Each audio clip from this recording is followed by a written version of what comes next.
so Omowunmi o. Ẹ̀wẹ̀ so Omowunmi o. Ìjẹ̀bú alárẹ̀ ayé ayẹ̀wẹ̀. Ẹ̀wẹ̀ so Omowunmi o. Ẹ̀wẹ̀ so Omowunmi o. Ìjẹ̀bú alárẹ̀ ayé ayẹ̀wẹ̀. Àwàmílà bolóde ṣòde. Àwàmílà bolóde ṣòde òde ure. Àwàmílà bolóde ṣòde. Àwàmílà bolóde ṣòde òde ure. Ó ti yá o. Òde ure. Àyà òjò o. Òde ure. Àbíṣọdún o. Òde ure. Ló ti yá o. Òde ure. Owó mélòó lò ní tó ń fọmọ Jẹ̀bú ṣeré? Owó mélòó lò ní tó ń fọmọ Jẹ̀bú ṣeré? Ọkọ̀ mélòó lò ní tó ń fàyà òjò ṣeré? Owó mélòó lò ní tó ń fọmọ Jẹ̀bú ṣeré? Ilé mélòó lò kọ́ tó ń fàyà òjò ṣeré? Owó mélòó lò ní tó ń fọmọ Jẹ̀bú ṣeré? Kúkúrú Ìjẹ̀bú. Owó. Gíga Ìjẹ̀bú. Owó ní. Ọmọdé Ìjẹ̀bú. Owó. Àgbà Ìjẹ̀bú. Owó ní. Olóríire tó lòdì dákú mọ́ ọ̀dà gọ́jọ́gọ́jọ́. Mrs. Oluwabukola Ojo at 60. Ọgọ́ta ọdún nínú oore ọ̀fẹ́ Ọlọ́run ọba. Aya Ojo o. Oluwabukola Omowunmi. Aya Ojo ọmọ ojú náìkè. Dákú mọ́ ọgbọ́n dídùn ẹ̀dùn mi. Òní ọjọ́ ìkẹrìnlélógún oṣù kẹsàn-án ọdún 2024. Ìlópin ọgọ́ta ọdún kéré tó délé ayé. Ọjọ́ ayọ̀ ìlò díjẹ́ o. Ọjọ́ ìdùnnú ọjọ́ ire ni. Ọgọ́ta ọdún kì í ṣe erémọdé rárá rárá. Torí oore ọ̀fẹ́ Ọlọ́run ní mojú ẹni rọ́dún. Adájí ìwáyé ìlọ́yàn ọ̀fẹ́ o. Oluwabukola. Èdùà lódìrí ẹwà fàkùkọ rẹ̀ tẹ́ ló gbé. Ẹ̀mí rẹ̀ tó ṣọdún èyí ni yóò ṣọ̀pọ̀ lọ́pọ̀ tówó tọ́ ọmọ. Ẹ̀gbọ́n rẹ̀ lọ́rọ́ mi wá bí o. Princess Esther Olúwakẹ́mi. Aya Adéyẹmọ.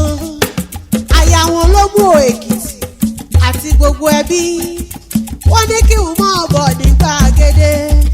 Wọ́n ní kí n wá kí olóríire kí n kí aláyére. Princess Esther Adéyẹmọ ní ọmọ ìyádùn ún ní o. Ó ní kíkú mọ́ ṣe fọmọ ìyá òun. Aya Òjó mo wà lọ́dọ̀ rẹ lọ́wọ́lọ́wọ́. Ìyá Adéyẹmí Òjó. Ìyá Adédayọ̀ Òjó.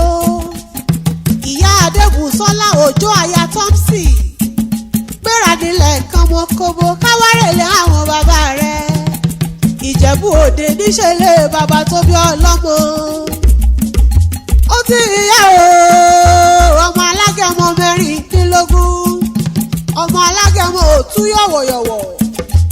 Ọmọ Awùjalẹ̀. Ìjẹ̀bú ọmọ lálẹ́rẹ̀ẹ́lẹ̀.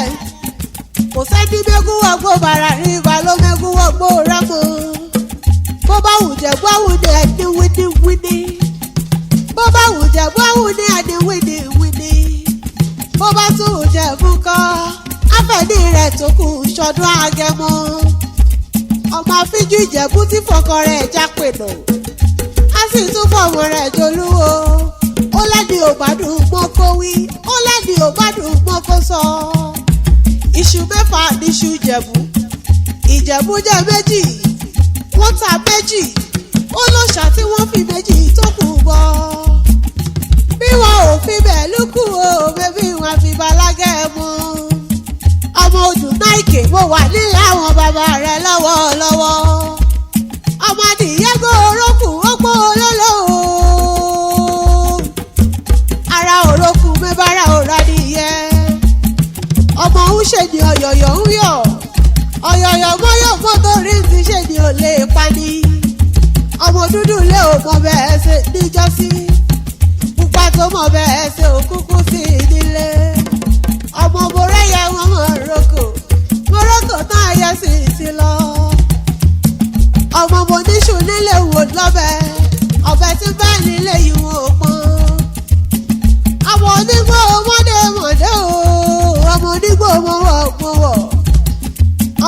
kókó àjòjì wọn ò gbọ́dọ̀ wọ̀ àjòjì tó bá wọ̀ gbòòrò mẹ́bí yóò dẹ́ni ẹbọra ní. Ìjẹ̀bú lọmọ olówó ìṣẹ̀ǹbáyé fọwọ́ ní tó gbòde kó tó dòwó ẹrú kó tó dòwó ọmọ. Ìran Ìjẹ̀bú nínáwó dọ́là kóyìnbó tó kówó dé òyìnbó kówó dé ìlówó ọ̀hún pọ̀ sí i. Gbogbo Ìjẹ̀bú tí mo mọ̀ pátápátá bẹ́bí ni wọ́n lówó lọ́wọ́ olówó láyà òjò tí mo mọ̀ nínú ayé mi. Ó tún sí ìyá o kárẹ̀lé ìyá rẹ̀ Ìjẹ̀ṣà níṣẹ̀lẹ̀ ìyá tó bí ọlọ́mọ Ìjẹ̀ṣà ń tún nílé ọkọ rẹ̀ aya Adésọjí Òjó jẹ́ àwárẹ̀ Ìjẹ̀ṣà. Ìjẹ̀ṣà òṣèré onílẹ̀ òbí ọmọ olómi kan wọ́wọ́ tí rí wọ́n ọmọ olómi kan wọ́wọ́ tí rí wọ́n èyí tó jẹ́ dání níbẹ̀ àwọ̀ sẹ́rù ẹni èyí tí ò jẹ́ dání níbẹ̀ àwọ̀ sínú igbó ẹranko búburú aró ogun jẹ.